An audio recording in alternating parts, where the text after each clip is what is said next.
সকাল সকাল বেরিয়ে পড়লাম নতুন একটা ট্রিপেতে।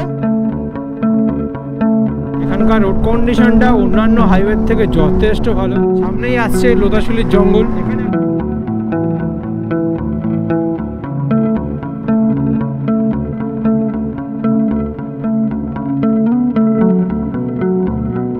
রুমগুলো আছে, এগুলো নিচে একটা বেড আছে, ওপরে একটা বেড আছে, এগুলো 4800 টাকা করে পড়ে।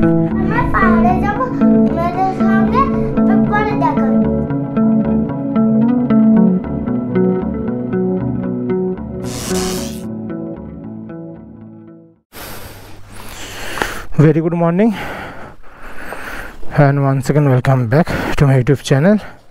So আজকে আমার নতুন রাইডে বেরিয়ে পড়ছি।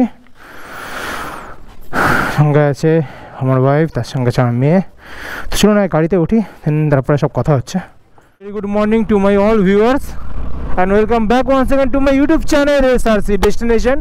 তো সকাল সকাল বেরিয়ে পড়লাম নতুন একটা ট্রিপেতে।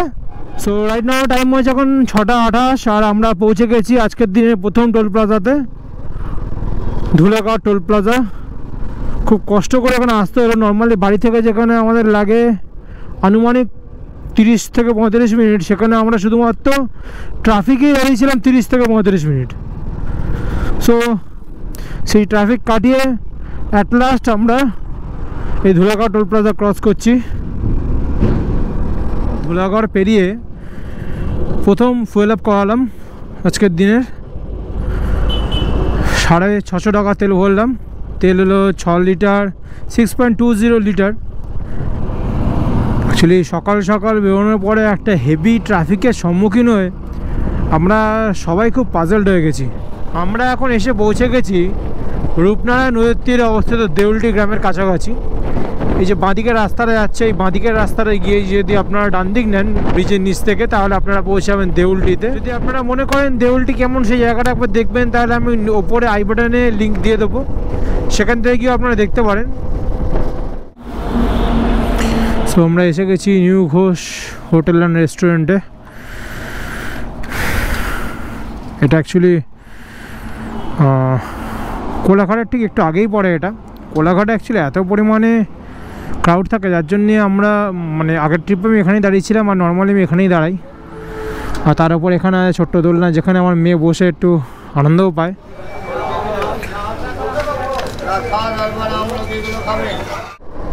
বলতে গেলে এই আমাদের ট্রিপ শুরু হলো এখন। রাইট নাও আমরা এখন ক্রস করছি কোলাঘাট। এখানে ব্রেকফাস্ট করলাম, এক অসাধারণ অপূর্ব বাজে ব্রেকফাস্ট করলাম নিউ ঘোষ অ্যান্ড রেস্টুরেন্টে। যদি আমার ভিডিও দেখে কেউ ভাবেন যে আসবেন, তাহলে পরে এলে পরে এই দোকানে তো খাবেন না, কারণ খাবারের কোয়ালিটি খুবই খারাপ। বাট হ্যাঁ, চাটা ভালো, তাই চাটা খাওয়ার জন্য আসতেই পারা যায়। আর এখন আমরা আছি কোলাঘাট ব্রিজের ওপরে। আর এখানে বসে আমাদের ঠিক হলো যে আমরা এখন যাব ঘাটশিলার দিকে, যেটা জামশেদপুরের আন্ডারে পড়ে। যদিও ঘাটশিলা আমি আগে একবার গেছিলাম, সেটাও গেছিলাম 4 চাকাতে, তাও আজ থেকে 1 থেকে 2 বছর আগে। যেহেতু বর্ষাকাল, নদীতে জল পুরো একদম টুবু। আর এটা হচ্ছে রূপনারায়ণ নদী। কোলাঘাটেতে একসময় শুনতাম যে খুব ভালো সস্তা ইলিশ পাওয়া যায়, কিন্তু এখন আর খোঁজ নিয়ে যা দেখলাম, শুনলাম এখন আর খুব একটা তেমন সস্তা ইলিশ পাওয়া যায় না। এখান থেকে ঘাটশিলা লাগবে আনুমানিক এখনও তাও ঘন্টা 3। হোটেল আমরা এখন ওখানে বুক করিনি, কারণ যেহেতু এখন সিজন নয়,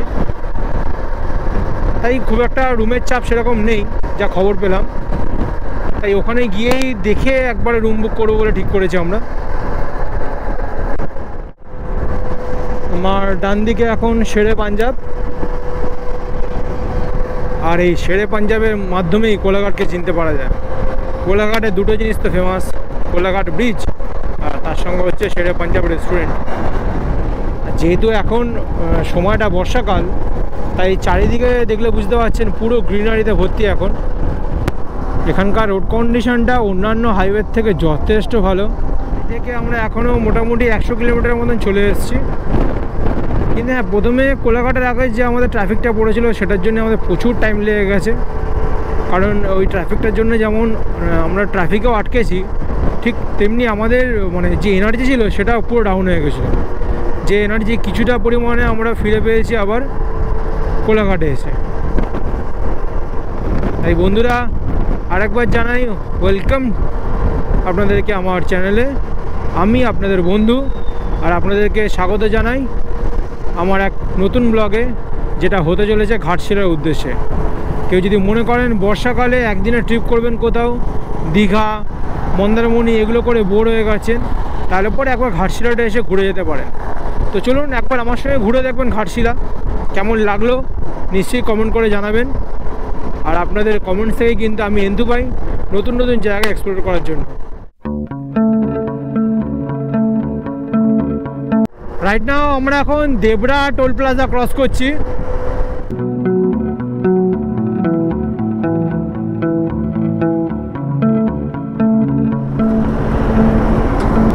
এই রাস্তায় কিন্তু এখন প্রচুর গার্ডরেল দিয়েছে অ্যাজ এ স্পিড ব্রেকার, তাই যারা রাত্রিরে আসবেন তারা কিন্তু একটু সাবধানতা অবলম্বন করে আসবেন, কারণ রাস্তায় কিন্তু প্রচুর পরিমাণে গার্ডরেল বসিয়ে রেখে দিয়েছে মাঝখানে মাঝখানে।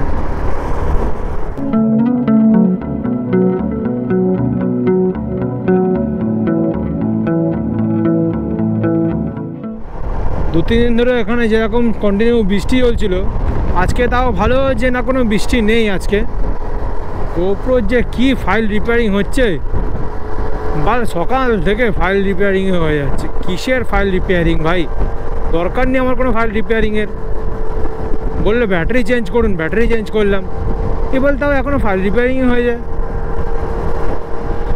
যাই হোক, আমরা এখন খড়গপুর টাউনের ওপর দিয়ে ক্রস করছি। আমরা প্রপার খড়গপুর যে টাউন সেটা বাঁ দিকে, আর আমরা খড়গপুর টাউনকে বাঁ দিকে ফেলে আমরা সোজা চলে যাচ্ছি। আমরা এখন আর ডান দিকে চলে গেলে চলে যাবে মেদিনীপুরের দিকে। আমরা এখন ঝাড়গ্রাম এন্টার করলাম, টাইম হয়েছে 10টা 19। রাস্তা খুবই সুন্দর রাস্তা, যেমন আপনাদেরকে আগে বলছিলাম আমি। আর এই জায়গাটাতে আমার খুব পছন্দের। সামনেই আসছে লোতাশুলির জঙ্গল। এখানে এখন দেখছি প্রচুর রেস্টুরেন্ট তৈরি হয়েছে নতুন নতুন। আগেরবারে যখন আমি এখানে এসেছিলাম তখন কিন্তু এখানে এত রেস্টুরেন্ট ছিল না, কিন্তু এখন দেখছি এখানে প্রচুর পরিমাণ রেস্টুরেন্ট হয়েছে। ইচ্ছা তো আছে কোনো একটা জায়গায় দাঁড়িয়ে ড্রোন ওড়াবার।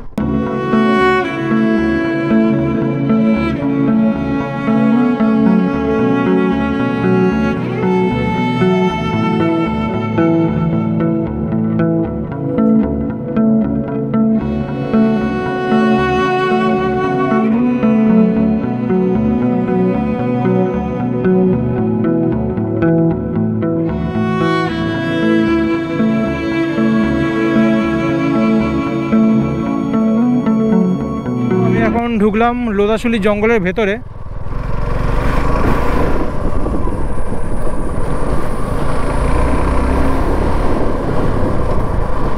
যদিও অনেকদিনকার ইচ্ছে ছিল আমার লোদাশুলি জঙ্গলের ভেতরে ঢুকবো, তাই আনুমানিক 1 কিলোমিটারের মতন চলে এসেছি, কিন্তু আর যাব না, কারণ আকাশ কালো হয়ে যাচ্ছে, আমাদের গন্তব্যে পৌঁছতে হবে।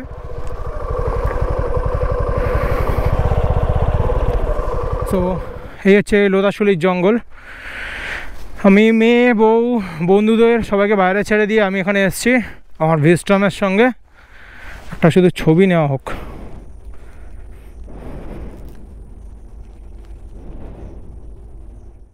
আশা করি লোদাশুলি জঙ্গলের ভেতরে ভিউ আপনাদের পছন্দ হয়েছে, তার সঙ্গে যে ড্রোন শট সেটাও হয়তো পছন্দ হয়েছে। আসলে বৃষ্টি আসছে, ক্যামেরা দেখলে হয়তো বুঝতে পারছেন যে আকাশ খুব কালো হয়ে গেছে, তাই আমাদের ডেস্টিনেশনের দিকে আমরা এগিয়ে চলেছি। কারণ এখান থেকে এখনও আমাদের ডেস্টিনেশন 77 কিলোমিটার, যা পৌঁছতে সময় লাগবে আনুমানিক 1 থেকে 1 ঘন্টা 10 মিনিটের মতন।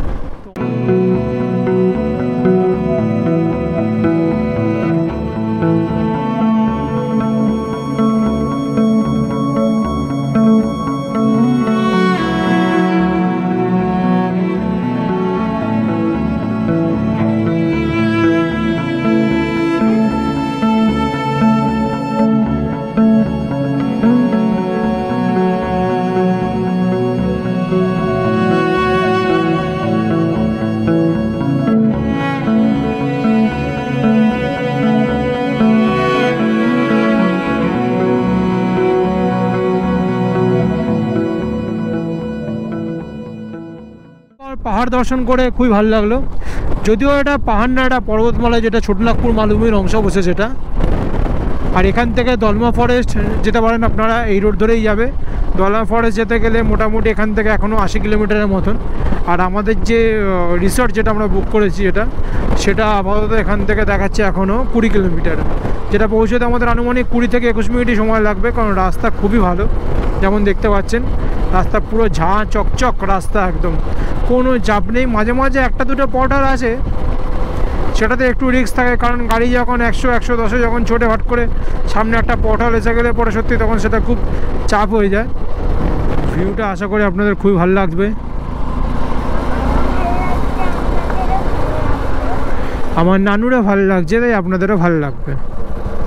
সো রাইট নাও আমরা এখন এসে পৌঁছেছি ব্লু রিসর্টে। এটা একদম হাইওয়ের ওপরেই রিসর্টটা। ও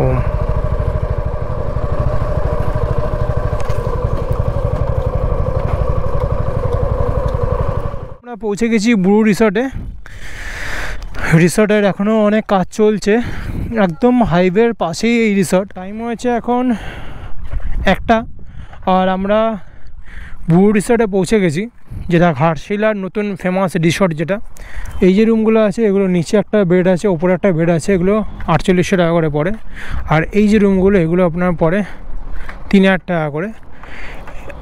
ওখানে ওনাদের নতুন রেস্টুরেন্ট তৈরি হচ্ছে, এখনও সেটা তৈরি হয়নি। ইন ফিউচার এখানে বারও তৈরি হবে, কমিউনিটি সেন্টারও তৈরি হবে।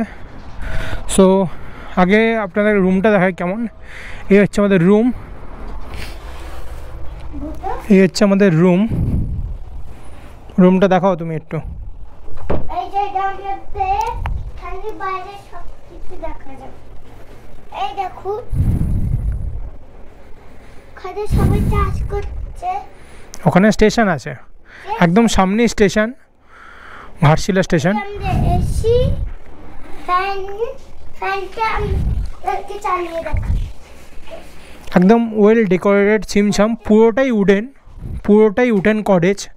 তাই আপনারা যদি মনে করেন যে কেউ মানালির ভাইবস নেবেন, তাহলে পরে এখানে আসতে পারেন। তো একটু আমরা ফ্রেশন আপ হই, দেন আপনাদের সঙ্গে আবার দেখা হচ্ছে। আবার মুখের অবস্থা খুব খারাপ। করবে, আমি খাবো, তারপর আমরা পাহাড়ে যাবো, আমাদের সঙ্গে পরে দেখা হচ্ছে। তো চলুন, যেমন বললো যে আমরা ফ্রেশ হয়নি একটু। এই হচ্ছে বাইরের ভিউ, খুবই সুন্দর ভিউ। তো চলুন, আপনাদের সঙ্গে দেখা হচ্ছে খানিকক্ষণের মধ্যে আবার।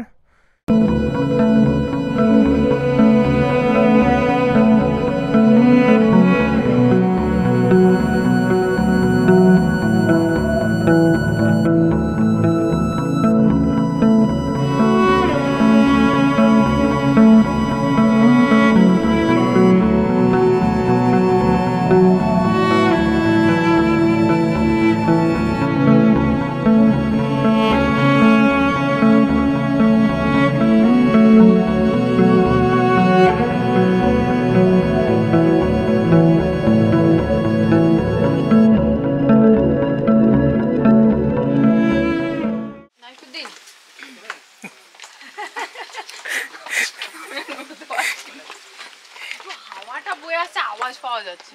শুরু হয়ে গেছে, বৃষ্টি শুরু হয়ে গেছে, আওয়াজ আসছে না। এখানে আমরা বোটিং করতে,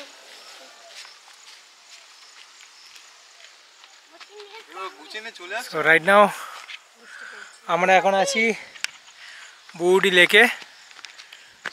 আর এখানকার ওয়েদার এখন খুবই খারাপ হয়ে আসছে। আমার সঙ্গে আছে এদিকে নাইফ, এদিকে আছে নাইফ, তার সঙ্গে আছে নানু, বদমাশি করছে। এদিকে আছে কাকুলি, এখন সবারই মন ম্যাচ খুবই খারাপ। আর তার সঙ্গে কি নাম? রশনি। হ্যালো। সো এখানকার ওয়েদারের অবস্থা দেখুন এখন। দেখি যদি বোটিং করি তাহলে আপনাদের সঙ্গে নিশ্চয়ই সেটা শেয়ার করবো। নাহলে এখান দিয়ে এখন ছবি তুলে এখান দিয়ে পালাতে হবে। সো সামনে দেখুন মেঘগুলো ভেসে ভেসে আসছে, জানি না ক্যামেরা কতটা ধরা পড়ছে না পড়ছে। জুম করলে হয়তো বোঝা যাবে মেঘগুলো কেমন আসছে। এখান থেকে বেরিয়ে যাওয়াটা এখন বেটার।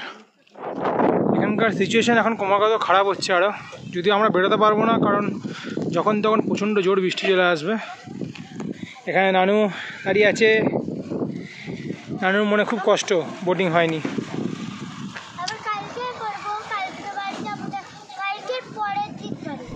আমরা এখন বেরোচ্ছি বুরুদি লেক থেকে। এক্সপিরিয়েন্স খুবই খারাপ হলো এখানকার। রাস্তা খারাপ, অর্ধেক রাস্তা গ্রামবাসীরা বন্ধ করে দিয়েছে। এখানে ওয়েদার খারাপের জন্য বোটিং বন্ধ হয়ে গেল।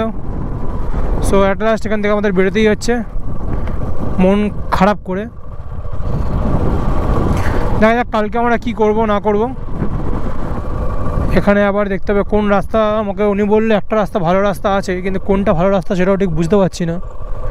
শুধু এদিকে তো পাহাড়ের উপরে ওঠার রাস্তা। রাইট নাও আমরা এখন আছি রাতমোহনা ভিউ পয়েন্টে। শুনেছিলাম জায়গাটা খুবই সুন্দর, কিন্তু কোনো দিক থেকে সুন্দর মনে হচ্ছে না, কারণ জলের অবস্থা খুবই খারাপ, কচুরিপানায় ভর্তি। এবং যেটা সবচেয়ে বড় কথা বলা হয়েছিল যে ওয়াটারফল, জানি না দেখা যাচ্ছে কি না, দূরে যেটা সরু জলের মতন পড়ছে ওটা নাকি ওয়াটারফল। দেখে যা মনে হচ্ছে এই রাস্তাটা পুরোটাই ছিল আগে। আসলে যখন জল আসে তখন তো অনেক জল আসে না, আর জল যখন থাকে না তখন একদমই থাকে না। জল থাকলে পরে জল তো পরিষ্কার থাকবে, জল নেই বলেই জল নোংরা। সো এই ছিল আজকের মতন জার্নি। চলুন যাওয়া যাক হোটেলের দিকে। দেখা হচ্ছে আপনাদের সঙ্গে আবার বাইক স্টার্ট করার পরে।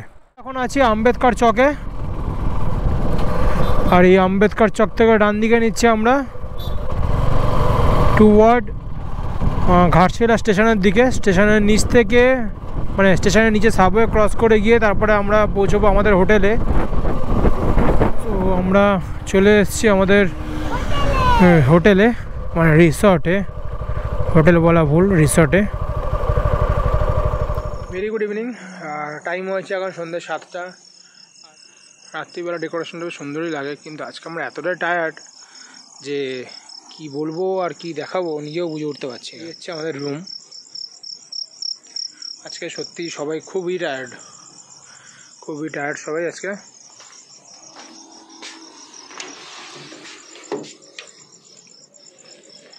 এই হচ্ছে রুমের ভেতরে, লাইট থেকে শুরু করে রিমোট কন্ট্রোল ফ্যান। টয়লেটটা যদি সকালবেলা আপনাদের দেখায়নি, এখানে একটা বড় মিরর দেওয়া আছে।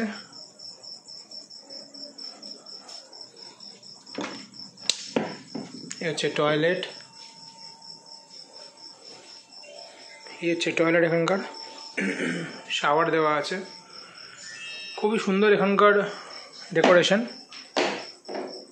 আর আমাদের জামা কাপড় এখানে পড়ে আছে অ্যাজ ইউজুয়াল, যেটা হয় বাইকার্সদের। আর ওখানে ছোট্ট নানু ট্যাব নিয়ে ব্যস্ত। তো চলুন দেখা হচ্ছে কালকে সকালে। টাটা।